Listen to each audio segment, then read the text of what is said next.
de l'Évangile selon Luc, chapitre 18, versets 9 à 17. Jésus dit la parabole suivante à l'intention de ceux qui croyaient faire la volonté de Dieu et méprisaient les autres. Deux hommes montèrent au temple pour prier. L'un était pharisien, l'autre collecteur d'impôts. Le pharisien, debout, priait ainsi en lui-même. « Mon Dieu, je te remercie de ce que je ne suis pas comme tous les autres, qui sont voleurs, mauvais et adultères. Je te remercie de ce que je ne suis pas comme ce collecteur d'impôts. Je jeûne 2 jours par semaine et je te donne le 10e de tous mes revenus. » Le collecteur d'impôts, lui, se tenait à distance et n'osait même pas lever les yeux vers le ciel, mais il se frappait la poitrine et disait « Mon Dieu, prends pitié de moi qui suis un pécheur. » « Je vous le dis, ajouta Jésus, cet homme était reconnu juste aux yeux de Dieu quand il retourna chez lui, mais pas le pharisien. En effet, celui qui s'élève sera abaissé, mais celui qui s'abaisse sera élevé. » Des personnes amenaient à Jésus aussi des nourrissons pour qu'il les touche. Et voyant cela, les disciples leur firent des reproches. Mais Jésus fit approcher les enfants et dit « Laissez les enfants venir à moi. Ne les en empêchez pas, car le règne de Dieu appartient à ceux qui leur ressemblent. Je vous le déclare, c'est la vérité. Celui qui ne reçoit pas le règne de Dieu comme un enfant n'y entrera pas. » Ensuite, dans l'Évangile selon Matthieu, chapitre 18, versets 1 à 6. À ce moment, les disciples s'approchèrent de Jésus et lui demandèrent « Qui est le plus grand dans le royaume des cieux ?» Jésus appela un enfant, le plaça au milieu d'eux et dit « Je vous le déclare, c'est la vérité. Si vous ne changez pas pour devenir comme des enfants, vous n'entrerez pas dans le royaume des cieux. Le plus grand dans le royaume des cieux est celui qui s'abaisse et devient comme cet enfant. Et celui qui reçoit un enfant comme celui-ci par amour pour moi, c'est moi qui le reçois. Celui qui détourne de Dieu un de ces petits qui croient en moi, il vaudrait mieux qu'on lui attache une très grosse pierre et qu'on le noie au fond de la mer. » Et puis le psaume 131, chant pour ceux qui montent à Jérusalem, de David. « Seigneur, je ne suis pas orgueilleux. Mon regard ne manifeste pas d'ambition. Je ne recherche pas des choses trop grandes pour moi, ni trop extraordinaires. Au contraire, je reste calme et tranquille, comme un jeune enfant, apaisé près de sa mère. Comme cet enfant, je suis apaisé. Israël compte sur le Seigneur, dès maintenant et toujours. » Laissez venir à moi les petits-enfants. En général, on aime bien ces passages, en tout cas celui-là. C'est très bien d'accueillir les enfants. C'est vrai que ça bouscule, ça fait du bruit, mais c'est bien. Ce texte, c'est le fondement de ce que nous venons de vivre ensemble ce matin, avec le baptême de Charlize. Bien que ce texte ne parle pas de baptême à proprement parler, d'ailleurs le Nouveau Testament ne parle pas trop de manière claire de qui peut et quand peut-on se faire baptiser. Ce texte appuie l'idée que Dieu accueille chacune, chacun, grande ou petite. Il nous reçoit, il nous accueille dans sa grâce. Nous sommes les bienvenus sans condition, ni de degré, ni de niveau de foi, et sans préjugé non plus de la réponse donnée à cet accueil. Cependant, les textes lus ce matin semblent aller un peu plus loin que cette simple idée d'un accueil généreux. Car Jésus ne dit pas seulement « laissez venir à moi les petits-enfants », il ajoute « il faut accueillir le royaume de Dieu comme un enfant ». Il y aurait donc quelque chose à trouver chez l'enfant qui serait une clé d'entrée pour le royaume de Dieu. Et pourquoi faut-il être comme un enfant pour entrer dans le royaume de Dieu? Quelles sont les qualités essentielles qu'ont les enfants qui seraient des qualités importantes au point de vue spirituel pour pouvoir hériter de la présence de Dieu? La première idée qui nous vient en général, c'est l'innocence, la pureté. Car un enfant, ça n'a encore fait aucun mal, ça ne pense pas à mal, etc. Mais c'est certainement une fausse piste théologique.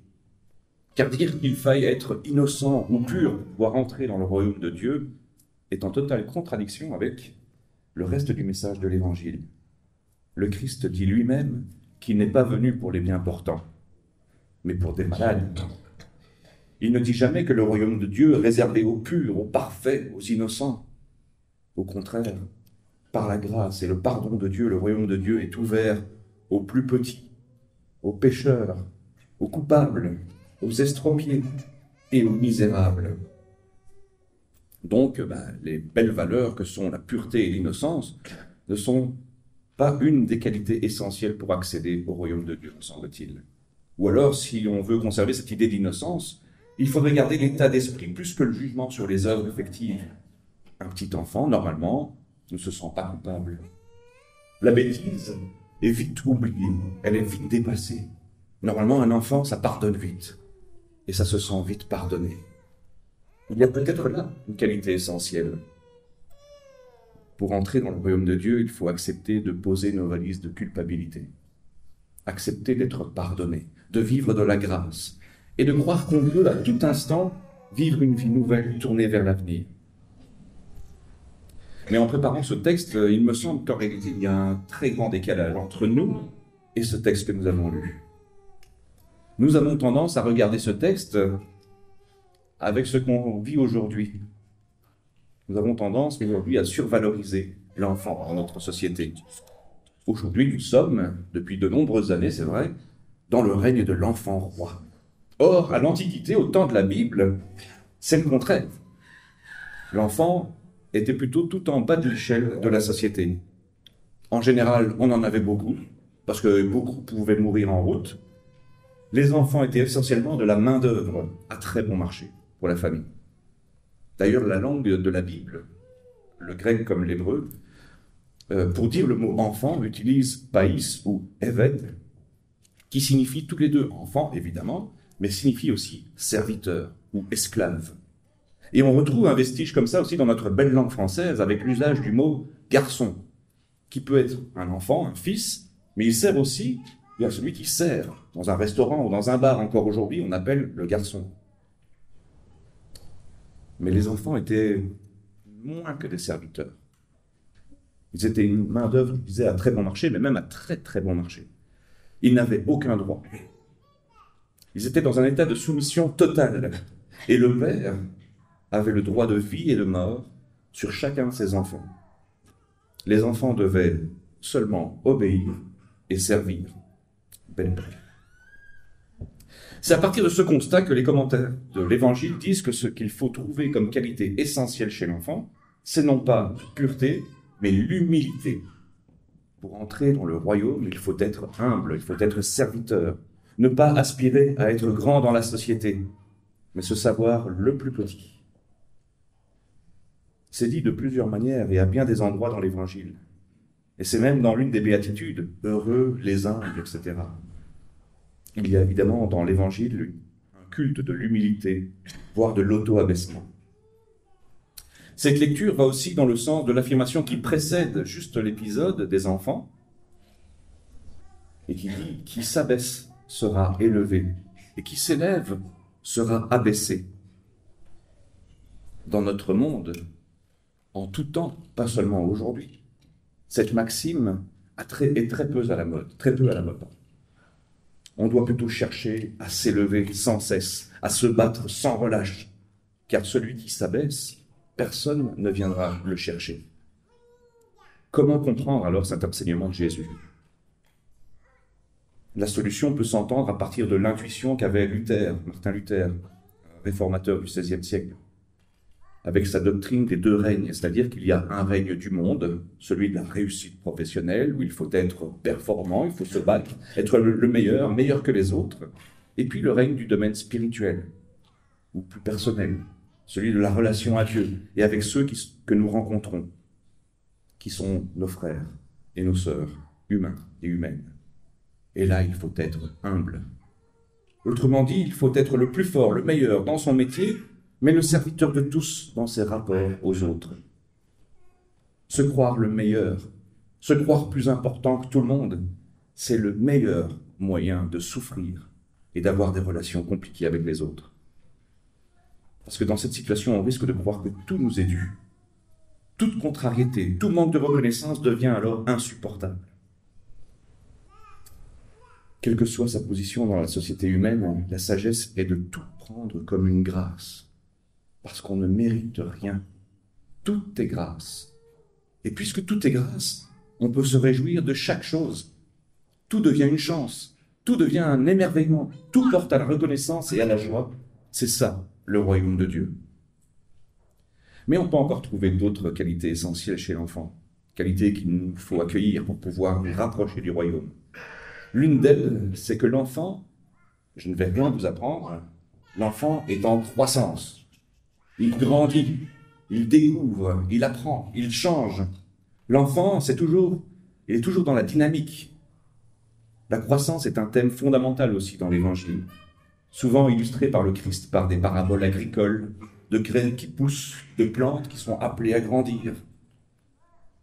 Alors, si on est à partir d'une vingtaine d'années, physiquement plutôt dans la phase de dégradation, on peut encore intérieurement grandir et progresser, je vous rassure. L'apôtre Paul l'exprime très bien dans sa lettre aux Corinthiens, sa seconde lettre aux Corinthiens. Ainsi même, si notre être extérieur se dégrade, notre être intérieur se renouvelle de jour en jour. Or, il y a toujours le risque pour l'adulte de cesser de se poser des questions, de se contenter de là où il en est arrivé spirituellement, ne plus chercher à progresser. L'Évangile, au contraire, nous dit que nous pouvons, quel que soit notre âge, toujours avancer. Et il faut que nous sachions, comme des enfants, ouvrir nos yeux, vouloir apprendre, observer, découvrir. Et pour cela, ne perdre ni l'humilité qui consiste à savoir qu'on ne sait pas tout, ni sa curiosité, ni sa capacité à s'émerveiller et à se réjouir de toute découverte. En effet, ce qui rend joyeux dans la vie, ce sont les progrès et non les restrictions. Et c'est une chance pour nous, justement, de pouvoir grandir, progresser, nous approfondir intérieurement, spirituellement. Et peut-être même que plus on vieillit, on va peut-être demander à nos aînés, plus on vieillit physiquement, plus cette capacité à progresser spirituellement augmente. Quand on a un peu vécu, on peut plus facilement apprendre la vraie valeur des choses. On peut plus facilement savoir relativiser, pouvoir se détacher et comprendre que la vraie vie n'est pas dans sa propre personne, mais dans ce que l'on donne, dans ce que l'on transmet. Une autre idée que peut évoquer l'affirmation de Jésus, qu'il faille accueillir le royaume de Dieu comme un enfant, vient de leur simplicité et de leur sensibilité.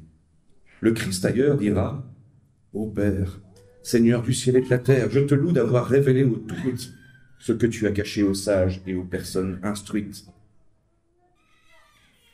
Cela a une forme de mise en garde. Nous essayons de réfléchir, de penser, nous faisons de la théologie, peut-être pas tous, mais certains, des grandes théories, des liturgies complexes et des dogmes élaborés. Peut-être que l'essentiel, c'est d'être dans une sorte de relation immédiate et naturelle avec Dieu. Bien sûr, il ne faut pas rejeter toute forme d'intelligence, toute réflexion intelligente. Et Paul lui-même dira, l'apôtre Paul lui-même dira, « Frères et sœurs, ne raisonnez pas comme des enfants. Soyez des enfants par rapport au mal, mais soyez des adultes quant à la façon de raisonner. » Il ne faut donc pas pousser l'image trop loin, mais néanmoins ne pas croire que notre intelligence pourrait nous permettre de tout comprendre de Dieu. Peut-être qu'un enfant, dans sa simplicité, dans sa facilité de rentrer en relation et même d'accueillir le surnaturel, en sait bien plus que des professeurs de théologie sur Dieu. La théologie, c'est essentiel. C'est essentiel, elle est bonne, mais il faut ensuite savoir se laisser aller à la relation avec Dieu. Juste l'aimer et se savoir aimer. C'est d'ailleurs un autre aspect de la capacité relationnelle des enfants. C'est qu'ils savent la confiance.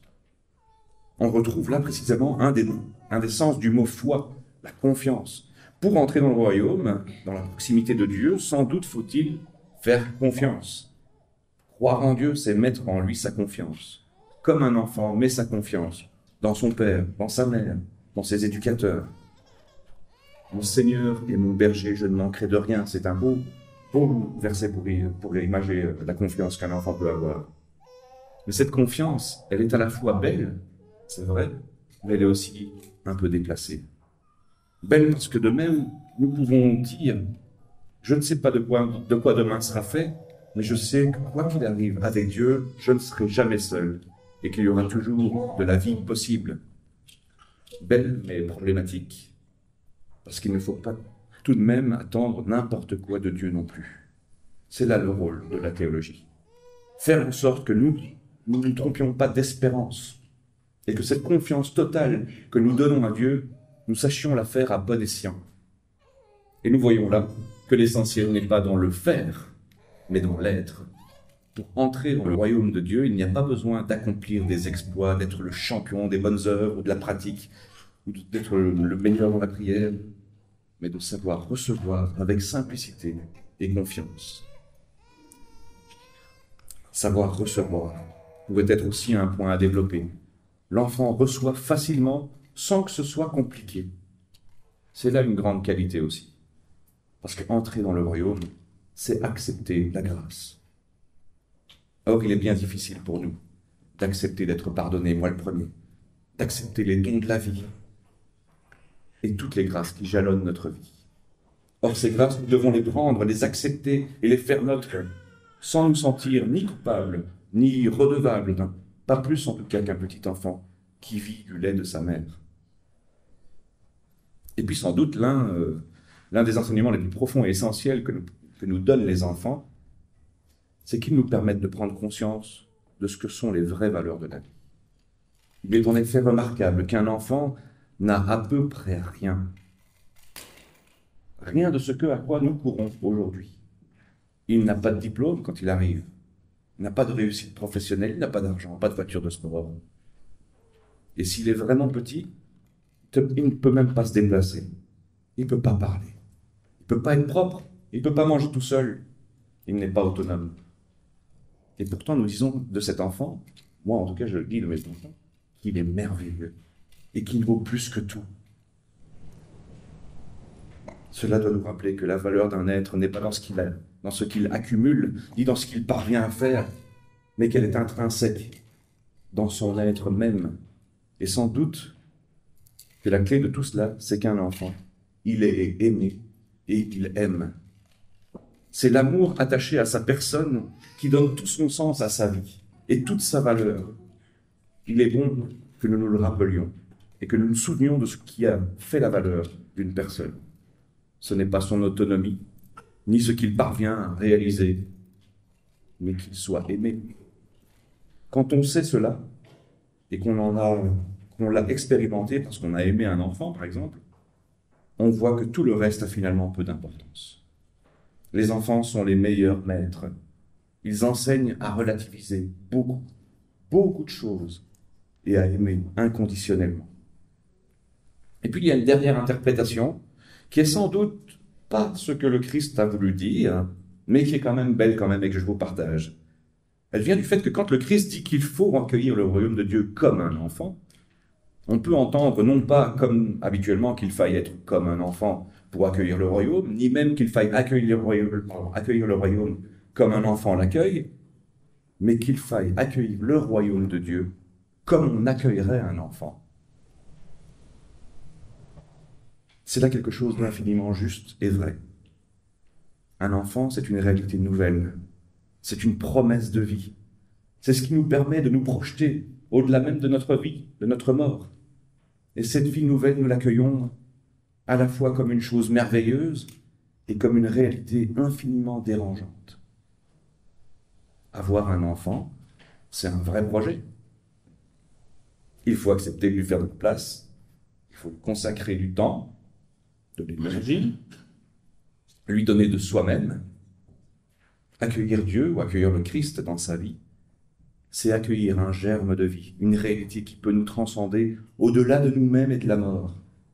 Cela demande certes de se priver de certaines choses égoïstes et matérielles, mais quelle merveille! C'est d'ailleurs sans doute les enfants qui sauvent l'humanité. Beaucoup de nos semblables n'ont que peu de foi, beaucoup d'égoïsme et de violence. Mais normalement, l'accueil d'un enfant nous apprend la douceur, le don, la générosité, la responsabilité, et mène à se poser la question de où va mener ma vie? où va mener sa vie. Accueillir un enfant, certainement, ça change une vie, dans le sens de ça change la vie. Le croyant peut aller plus loin. Et qu'il ait eu ou non des enfants à s'occuper, il peut se poser des bonnes questions. Il peut apprendre à accueillir une réalité qui est une réalité spirituelle du royaume de Dieu. La réalité d'une vie nouvelle qu'on doit accueillir en soi, que l'on doit permettre de pouvoir grandir, et il faut accepter de se laisser déranger par cette vie nouvelle, qui conduit effectivement à la vie et à la plus grande des joies. Donc vous voyez, les enfants sont bien sympathiques, les accueillir c'est bien joli, on les accueille avec plaisir dans l'église, pour les laisser grandir, pour qu'ils se développent à une relation avec Dieu, etc. Mais il est peut-être pas mal aussi de se mettre également à l'école des enfants, car ils nous apprennent beaucoup, beaucoup plus que ce que l'on peut apprendre dans n'importe quelle école. Amen.